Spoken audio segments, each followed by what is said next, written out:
Bus ಡಿಕ್ಕಿಯ ರಭಸಕ್ಕೆ bike ಸಂಪೂರ್ಣ ನಜ್ಜುಗುಜ್ಜಾಗಿದ್ದು, ಮತ್ತೊಂದೆಡೆ ಘಟನಾ ಸ್ಥಳದಲ್ಲೇ ಗಂಡ ಹೆಂಡತಿ ಮೃತಪಟ್ಟಿರುವ ಹೃದಯ ವಿದ್ರಾವಕ ದೃಶ್ಯಗಳು ಚಿಕ್ಕಬಳ್ಳಾಪುರ ತಾಲೂಕಿನ ಪೆರೇಸಂದ್ರ ಸಮೀಪದ ಸಾದಲಿ ಕ್ರಾಸ್ ಬಳಿ ಕಂಡುಬಂದಿದೆ. ಮೃತರನ್ನ ಶಿಡ್ಲಘಟ್ಟ ತಾಲೂಕಿನ ತುರಾಕಾಚನಹಳ್ಳಿ ಗ್ರಾಮದ 70 ವರ್ಷದ ಲಕ್ಷ್ಮಣ್ ಹಾಗೂ 63 ವರ್ಷದ ರತ್ನಮ್ಮ ಎಂದು ಗುರುತಿಸಲಾಗಿದೆ. ಆರೋಗ್ಯ ಸಮಸ್ಯೆಯಿಂದ ಬಳಲುತ್ತಿದ್ದ ರತ್ನಮ್ಮ ಅವರನ್ನ ಚಿಕಿತ್ಸೆಗಾಗಿ ಲಕ್ಷ್ಮಣ್ ಚಿಕ್ಕಬಳ್ಳಾಪುರದ ಖಾಸಗಿ ಆಸ್ಪತ್ರೆಗೆ ಕರೆತಂದಿದ್ದರು.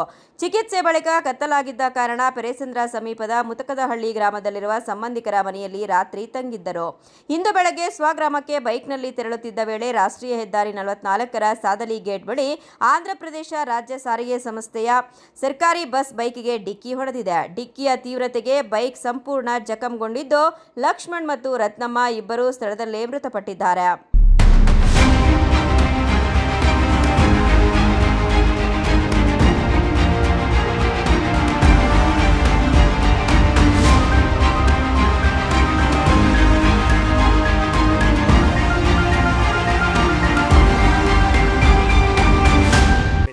ಅಮೃತ ಸರ್, ಅವ್ರು ನಮ್ಮ ಅಜ್ಜಿ ತಾತ ಸರ್. ನಮ್ಮ ತಾತನ ಹೆಸರು ಲಕ್ಷ್ಮಣ್ಣ, ನಮ್ಮ ಅಜ್ಜಿ ಹೆಸರು ರತ್ನಮ್ಮ.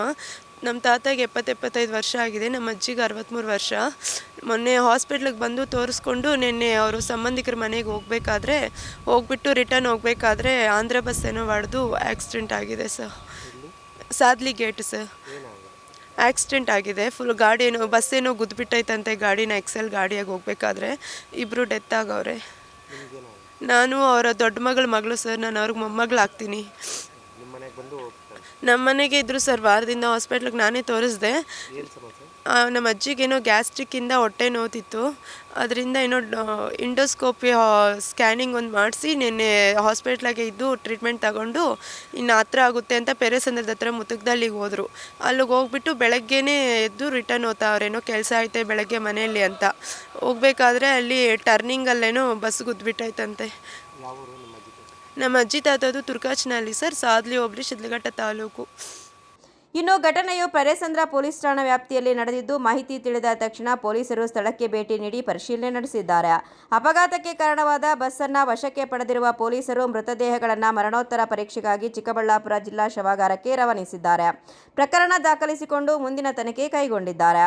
ತೋಡನಹಳ್ಳಿ Ramesh, CTV news, Chikkaballapur.